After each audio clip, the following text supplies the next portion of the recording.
Hello student, welcome back to focus education point.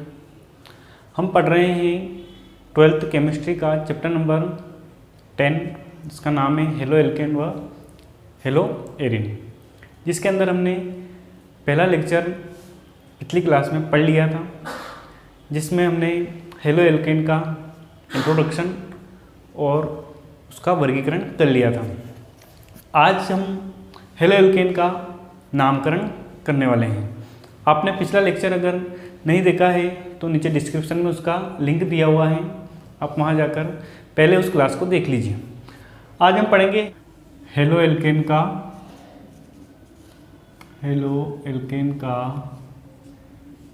नामकरण। देखिए, halo alkane हमने पिछली क्लास में जब इसका वर्गीकरण किया था तो ये 4 प्रकार के थे, मोनो, डाई, ट्राई और टेट्रा।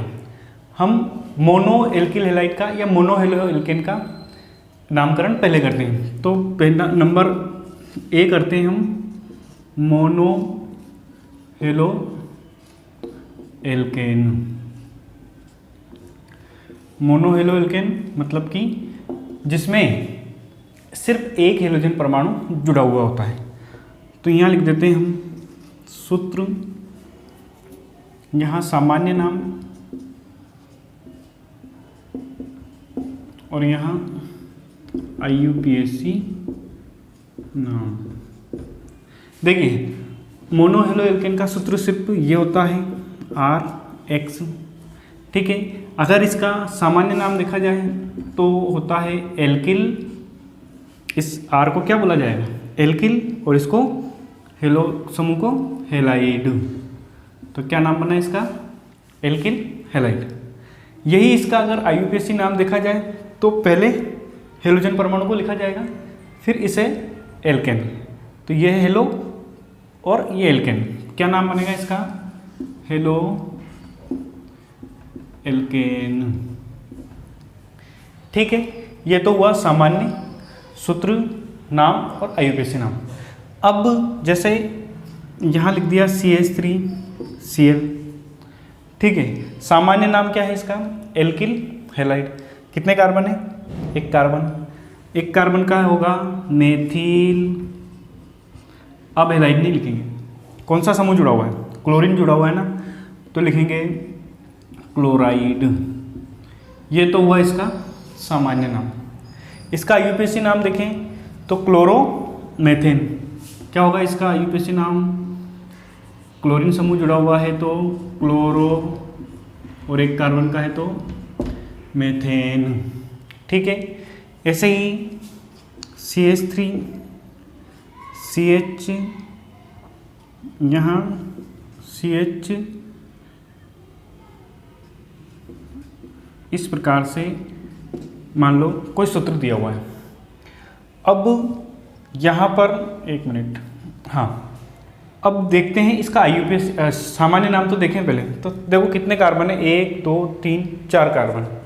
4 कार्बन की श्रृंखला है और यहाँ जुड़ा हुआ है क्लोराइड समूह, क्लोरीन समूह। यहाँ देखते हैं हम अंतिम कार्बन से एक कार्बन पहले क्या है? शाकिर है। मतलब कि अंतिम कार्बन पर कैसी वाली संरचना बनी हुई है? CH, और यहाँ पर CH3 कितनी बार है? 2 बार। ऐसी स्थिति को आइसो स्थिति कहा जाता है, ठीक है। ये मैंने आपको तत्वों का कार्बनिक यौगिकों का जो नामकरण की जो रूढ़ पद्धति है उसके अंदर भी पढ़ाया था। तो इसको क्या कहेंगे? आइसो। तो आइसो है, ठीक है, आइसो। अब कितने कार्बन है वो गिन लेते हैं। 1 2 3 4। तो 4 कार्बन का ब्यूटील और क्लोराइड। ये हो गया इसका सामान्य नाम। इसका अगर IUPAC नाम देखा जाए तो सबसे लंबी कार्बन श्रृंखला कितने कार्बन की बनी हुई है? 3 कार्बन की। पहले ही कार्बन पर क्या है? क्लोरीन समूह है, क्लोरो समूह। दूसरे पर क्या है? मेथिल। तो यहाँ लिखेंगे प्रतिस्थापी में क्लोरो का C पहले आता है, तो पहले इसको लिखा जाएगा 1 क्लोरो 2 मेथिल। 3 कार्बन का है तो प्रोपेन। मैंने IUPAC नामकरण की पूरी पद्धति और इन सभी का नामकरण मैंने IUPAC नामकरण वाली प्लेलिस्ट बना रखी है। आपने वो प्लेलिस्ट अगर नहीं देखी है तो पहले उसको देख लीजिए, ताकि आपको नामकरण अच्छे से आ जाए करना, क्योंकि यहाँ इतने डिटेल में बताएंगे तो हमारा जो टॉपिक है वो छूट जाएगा। ठीक है, तो पहले आप उस क्लास को देख लीजिए। अगला देखते हैं सूत्र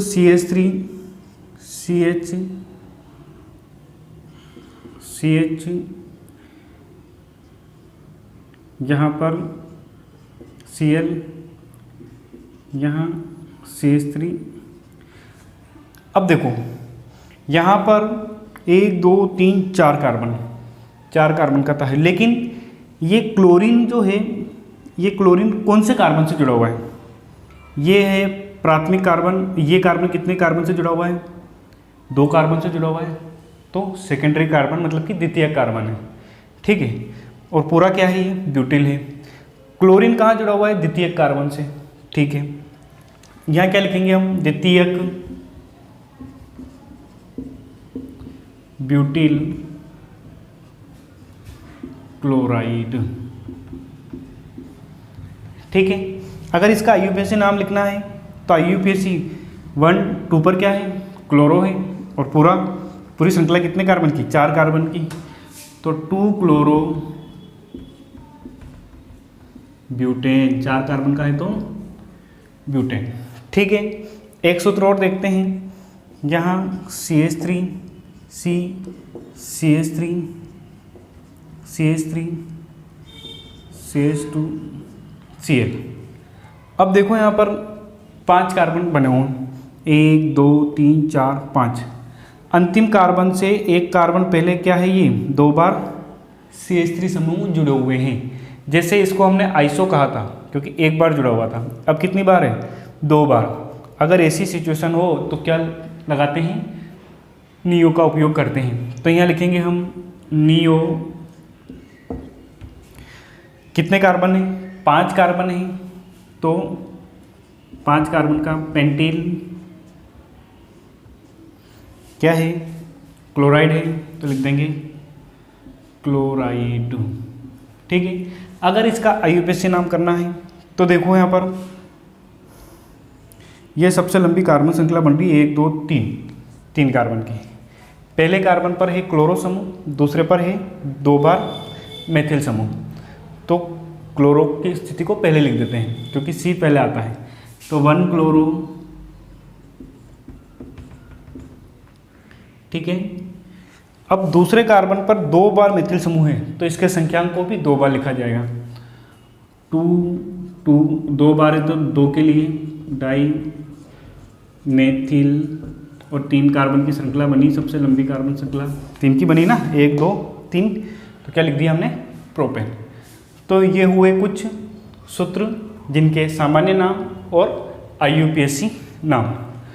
ये हुआ हेलो एल्केन का, मोनो हेलो एल्केन का नामकरण। अब हम करते हैं डाई हेलो एल्केन का नामकरण।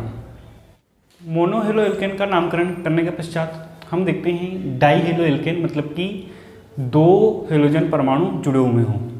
तो डाई हेलो एल्केन भी हमने पिछले लेक्चर में कहा था कि 3 प्रकार के होते हैं, जेम डाइहेलाइड, विस्निल डाइहेलाइड और अल्फा ओमेगा डाइहेलाइड। तो इनका अलग अलग नामकरण हम करेंगे। पहला हम करते हैं जेम डाइहेलाइड का। Number 1 gem dihalide. देखो जेम डाइहेलाइड कहते किसे हैं?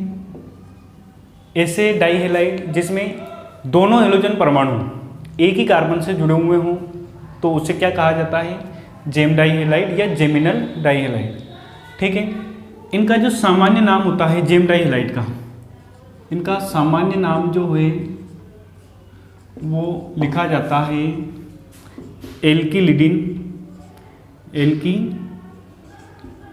एग्जाम्पल से समझते हैं इसको। एग्जाम्पल देखते हैं CH3 CH और इसी कार्बन से यहाँ जुड़े हुए हैं 2 क्लोरीन समूह। इसका अगर सामान्य नाम बनता है तो एल्किलिडिन से 2 कार्बन का है तो एथिलिडीन। क्या नाम बनेगा? एथिलिडीन। और क्लोराइड है तो एथिलिडीन क्लोराइड। इसका सामान्य नाम देखो तो सामान्य नाम क्या बन सकता है? एथेन तो है, लेकिन इसी एक ही कार्बन से दो बार क्या जुड़े हुए हैं? क्लोरीन समूह। तो यहाँ लिखेंगे 1 डाइक्लोरो और एक 2 कार्बन का है तो एथेन। ठीक है, एक और देखते हैं CH3 यहाँ पर CH3 इस कार्बन से जुड़े हुए हैं 2 क्लोरीन समूह है जेम डाइहैलाइड। इसका सामान्य नाम देखो, सामान्य नाम बनेगा इसका 3 कार्बन की श्रृंखला है तो प्रोपिलिडीन क्लोराइड, प्रोपिलिडीन क्लोराइड। ठीक है, IUPAC नाम देखो प्रोपेन तो है, लेकिन 2 कार्बन पर कितने बार है? 2 बार है, क्योंकि डाइहैलाइड पढ़ रहे हैं हम। तो 2,2 डाई क्लोरो प्रोपेन। ठीक, तो ये हुआ जेम डाइहैलाइड का नामकरण। नंबर 2 हम पढ़ते हैं विसनिल डाइहैलाइड। विसनिल डाइहैलाइड में क्या होता था? क्लोरीन जो है वो निकटवर्ती कार्बन पर जुड़े हुए होते हैं। जैसे यहाँ पर CH2, यहाँ CH2 इस कार्बन पर भी जुड़ा हुआ है ब्रोमीन, और इस कार्बन पर भी जुड़ा हुआ है कोई हाइड्रोजन ब्रोमीन। अब देखो ये है तो डाइहैलाइड, लेकिन एक ही कार्बन से जुड़े हुए नहीं। तो निकटवर्ती कार्बन से जब जुड़े हुए हो तो इनको कहा जाता है विसनिल डाइहैलाइड। इनका सामान्य नाम जो है, सामान्य नाम वो होता है एल्किनिल हैलाइड। इनका सामान्य नाम क्या होता है? एल्किनिल हैलाइड। इसका अगर मैं सामान्य नाम लिखूँ यहाँ पर तो 2 कार्बन का है एथिनिल ब्रोमाइड है, तो लिख देंगे यहाँ पर ब्रोमाइड। ठीक है, अगर IUPAC नाम लिखना है तो देखो यहाँ पर 1, 2 किसी को भी 1 नाम दे सकते हैं। दोनों कार्बन 2 कार्बन है तो किसी को भी 1 किसी को भी 2 दे सकते हैं। तो 1 और उसके पास वाला 2 डाई ब्रोमो एथेन। ठीक है, एक एग्जाम्पल और देखते हैं CH3 CH2 यहाँ पर क्लोरीन, यहाँ पर क्लोरीन। देखो बिल्कुल नज़दीक वाले कार्बन पर क्या जुड़े हुए हैं? हैलोजन समूह। सामान्य नाम देखते हैं तो सामान्य नाम क्या होगा? ये तो है एल्किनील से क्या बनेगा? 3 कार्बन का प्रोपीनील, और क्लोरीन है तो क्लोराइड। ठीक है, इसका IUPAC नाम 1 और 2 पर क्या है? क्लोरो है, तो 1, 2 डाइक्लोरो प्रोपेन, ये इसका IUPAC नाम हो गया। जेम डाइहैलाइड, विसनिल डाइहैलाइड के बाद में अगला पढ़ते हैं हम नंबर 3 अल्फा ओमेगा डाइहैलाइड।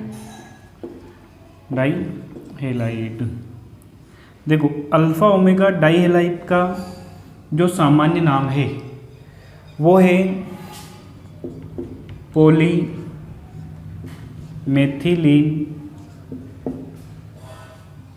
हैलाइड। ठीक है, क्या है? पॉलीमेथिलीन हैलाइड। पॉलीमेथिल, अब एग्जाम्पल से समझते हैं। अल्फा ओमेगा डाइहैलाइड होता क्या है पहले? तो अल्फा ओमेगा डाइहैलाइड हमने पढ़ा था पिछले लेक्चर में कि अंतिम सिरों पर एक इस समूह पर जुड़ा हुआ है, कोई समूह हैलोजन समूह इस सिरे पर जुड़ा हुआ है, तो अगला जो हैलोजन समूह है वो उस वाले सिरे पर जुड़ा हुआ होता है। जैसे यहाँ CH2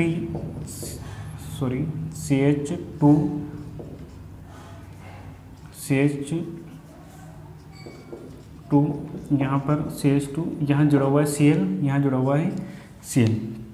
अंतिम सिरों पर जब जुड़ा हुआ हो तो इसे कहा जाता है अल्फा ओमेगा डाई हेलाइड। इनका नाम देखो तो देखना, तो इसमें मेथिलीन समूह है 1 2 3, 3 कार्बन है, तो 2 के लिए डाई, 3 के लिए ट्राई, 4 के लिए टेट्रा आदि शब्दों का उपयोग करते हैं। तो 3 बार है तो टेट्रा नहीं, ट्राई मेथिलीन, और क्लोरीन समूह है तो क्लोराइड। ठीक है। इसका IUPAC नाम देखना हो तो पहले और तीसरे कार्बन पर क्या है, क्लोरो समूह है। ठीक है, तो IUPAC नाम 1,3 डाई क्लोरो और प्रोपेन है, 3 कार्बन का है तो प्रोपेन। एक एग्जांपल और देखते हैं इसका, जैसे यहाँ पर CH2, यहाँ पर है Cl, CH2 का होल पर CH2 और यहाँ पर Cl। अब देखो यहाँ पर कितनी बार CH2 समूह जुड़े हुए हैं, 1 4 5 और 1 6 बार। 6 के लिए लिखेंगे यहाँ पर हेक्सा, तो हेक्सा मेथिलीन क्लोराइड। ठीक, और पहले और छठे कार्बन पर क्या है, क्लोरो है, तो IUPAC नाम क्या बनेगा इसका, 1,6 डाई क्लोरो हेक्सेन, 6 कार्बन का है तो हेक्सेन। ये रहा डाई हेलाइड या डाई हेलो एल्केन का नामकरण, जिसके अंदर gem dihalide, vicinal dihalide और अल्फा ओमेगा डाई हेलाइड का नामकरण कर लिया। आगे हम ट्राई और टेट्रा हेलो एल्केन का नामकरण करते हैं। ट्राई हेलो एल्केन का नामकरण, तो ट्राई हेलो एल्केन का जो नाम है, ट्राई हेलो एल्केन कहते हैं किससे पहले तो 3 हेलोजन परमाणु अगर उस श्रृंखला से में जुड़े हुए हों तो ट्राई हेलो एल्केन कहा जाता है। जैसे कि यहाँ पर ये CH और इसी कार्बन से 3 क्लोरीन यहाँ पर जुड़े हुए हैं, तो इसका नाम बनेगा ट्राई क्लोरो,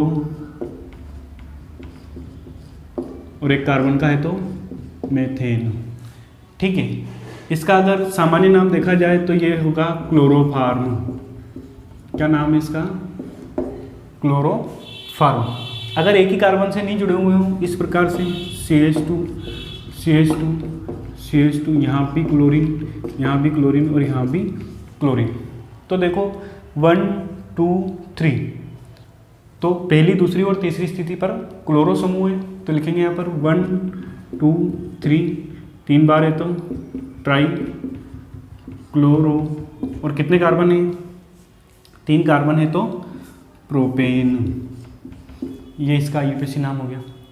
ऐसे ही ट्राई हेलो एल्केन का नामकरण करने के पश्चात हम देखते हैं number D, tetra halo alkane का नामकरण। टेट्रा हेलो एल्केन का नामकरण, तो टेट्रा हेलो एल्केन के अंदर 4 हेलोजन परमाणु होंगे। ठीक है, एक एग्जांपल जैसे यहाँ पर CCl4, इसी कार्बन से कितने क्लोरो समूह जुड़े हुए हैं, 4। नाम क्या होगा इनका, टेट्रा क्लोरो, एक कार्बन का है तो मेथेन। ठीक है, इसका अगर सामान्य नाम, तो सामान्य नाम क्या होगा, कार्बन, ये कार्बन है, इससे क्लोराइड कितनी बार जुड़े हुए हैं, 4 बार, कार्बन टेट्रा क्लोराइड। ठीक है, तो ये हुआ mono halo alkane, die halo alkane, try halo alkane और टेट्रा हेलो एल्केन का नामकरण। यदि बेंजीन वलय से क्लोरीन जुड़ा हुआ हो, जैसे यहाँ पर ये बेंजीन वलय और इससे जुड़ा हुआ है क्लोरीन। ठीक है, तो इसको क्या बोलेंगे, ये है क्लोरो और ये है बेंजीन। नाम क्या बनेगा इसका, क्लोरो बेंजीन। ठीक है, अगर इस प्रकार से हो, यहाँ देखो बेंजीन वाले पर है CH3 और इस स्थिति पर है क्लोरो, तो बेंजीन वाले के ऊपर CH3 होगा तो इसको तो कहेंगे टॉलुइन।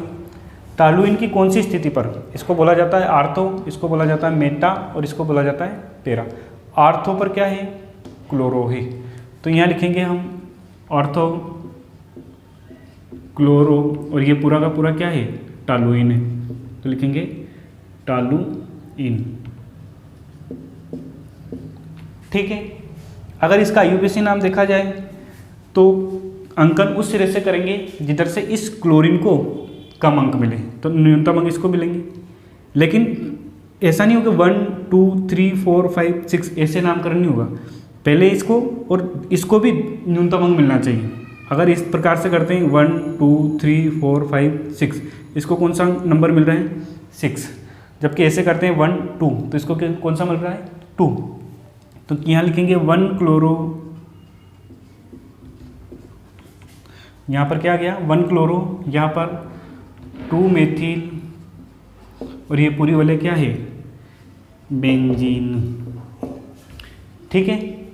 इस बेंजीन वाले के ऊपर क्लोरीन है, इसे हम हेलोएरिन भी कहते हैं, क्लोरोबेंजीन, या फिर एरिल हेलाइड, बेंजीन हेलाइड, तो बेंजीन क्लोराइड भी इसे कहा जाता है। हमारे पाठ का नाम भी है हेलोएरिन, हेलो एल्केन और हेलोएरिन, तो इसको हम अगले पार्ट में जरूर देखेंगे। तो हेलो एल्केन को पूरा करेंगे। तो ये हुआ हेलो एल्केन का नामकरण, जिसमें हमने सामान्य पद्धति भी देख ली और IUPAC पद्धति भी देख ली। तो इसका नामकरण करने के पश्चात हमारे बचता है एक टॉपिक, कार्बन और हेलोजन समूह जिस बंध से जुड़े हुए होते हैं उस बंध की प्रकृति किस प्रकार की होती है, इस को हम अगले लेक्चर में पढ़ेंगे। आज के लिए इतना ही, मिलते हैं अगली क्लास में। Thank you.